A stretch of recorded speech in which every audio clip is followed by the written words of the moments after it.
कश्मीर एक natural disaster से गिर चुका है। यह कहना यहाँ के लेफ्टिनेंट गवर्नर सिन्हा साहब का है। अगर ये नेचुरल डिजास्टर है तो गवर्नर साहब आपको कश्मीर में होना चाहिए था। Chief secretary should have been here. आपके जितने भी यहाँ कमिश्नर सेक्रेटरीज हैं वो मोस्टली तो बाहर से हैं, उनको यहाँ होना चाहिए था। अभी तक आप स्नो क्लियरेंस नहीं कर पाए। हालांकि यहाँ के लोगों ने बहुत काम किया है, ये नहीं हम कह सकते हैं कि काम नहीं किया है, मगर आप ये भी देखें कि इतना होने के बावजूद भी आप एयरपोर्ट को, रोड को क्लियर नहीं कर पाए। आप सौरा इंस्टीट्यूट को क्लियर नहीं कर पा रहे हैं। क्या बात है ये? उसके लिए मुझे स्नो ब्लोवर नहीं चाहिए भाई। There have been deaths of pregnant ladies जो हॉस्पिटल नहीं पहुंच पाए। उसके लिए मुझे कोई बड़ी मशीन नहीं चाहिए एसएमसी की। उसके लिए एक ट्रैक्टर काम करता पूरा इंस्टीट्यूट तक, पूरा लेलदर तक, वो नहीं हुआ। मेयर साहब हैं यहाँ के, वो कह रहे हैं कि भाई हमने पता नहीं 1-2 साल पहले ये कहा था कि आप मशीनें यहाँ के लिए ले लीजिए। जरूर लें, सराखों पे लें, मगर मशीनों का काम ज्यादा देहातों में है जहां 4-4 फुट 5-5 फुट बर्फ हुई है। यहां पे मेरे भाई, मैं एलजी साहब से दरखास्त करूंगा कि आपने जो मुझे कहा अभी हम यहां पे इंडस्ट्रियल पॉलिसी ला रहे हैं 28,000 करोड़ की 10 साल में, और वो भी इन्वेस्टर्स यहां आएंगे, सराखों पे आए वो। हमने तो यहां पे पहले ही बोल दिया you can take land on lease. क्या मसला है? शहरी कश्मीर के टाइम से है ये, मगर यहां आप मालिक नहीं बन सकते हैं।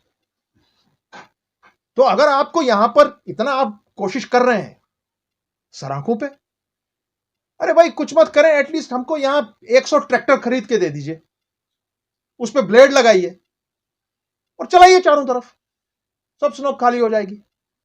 नरेगा के तहत, क्योंकि यहां पे बेरोजगार नौजवान बच्चे बच्चियां बैठे हुए हैं, हजारों की तादाद में बैठे हुए हैं, आप उनको हजारों को यहां पे दे सकते हैं। जब हमारे यहां पे बाहर से मजदूर आते थे और यहां पर काम करते थे, उनको रोज की उजरत करीब 600, 700, 800 रुपया, 900 रुपया पर डे मिलता था। सो क्या हम यहाँ के जो जितने भी नौजवान हैं इस वक्त, क्या हम 10,000 आदमियों को नहीं लगा सकते हैं काम पर? चलिए काम कीजिए, ले लीजिए 700, 800, 900 रुपया पर डे और अपने घर से शुरू कीजिए। आप पूरा कश्मीर आप स्नो से क्लियर कर सकते हैं अगर वो कर सकते हैं। मुझे क्या करना है आपकी इन 28,000 करोड़ की स्कीम को? 30,000 करोड़ की स्कीम आप ला रहे हैं जब आपके पास यहां ट्रैक्टर खरीदने को पैसा नहीं है। 370 will be back with the bank. जब पानी लेना हो यहां से तब इंडस वाटर ट्रीटी, जब कॉन्स्टिट्यूशन को तार तार करना हो तब 370 कुछ भी नहीं है। कमाल है, आज 370 पे जम्मू से आवाज उठ रही है, पानी पे जम्मू से आवाज उठ रही है, परमिट सिस्टम पे जम्मू से आवाज उठ रही है, लद्दाख उसमें शामिल हो रहा है, करगिल शामिल हो रहा है।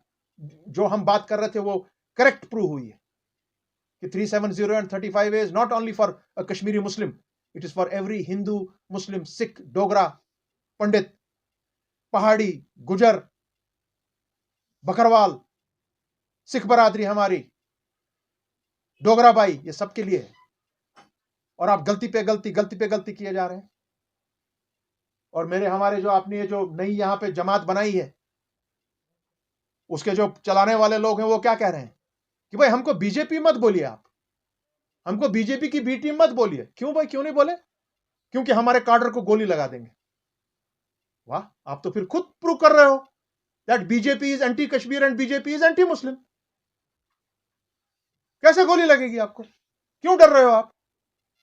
अगर आपको बीजेपी के साथ कोई लेन देन नहीं है तो आप क्यों बोल रहे हैं मुझे बीजेपी मत बोलिए क्योंकि मेरे कार्डर को गोली लगाई जाएगी? कौन लगाएगा गोलियां? तो आजकल हमारा कप्तान साहब लगा रहे हैं हमारे बच्चों पर। 20 लाख रुपए लेकर अमीशपुरा के 3 मासूमों को आपने मरवा दिया।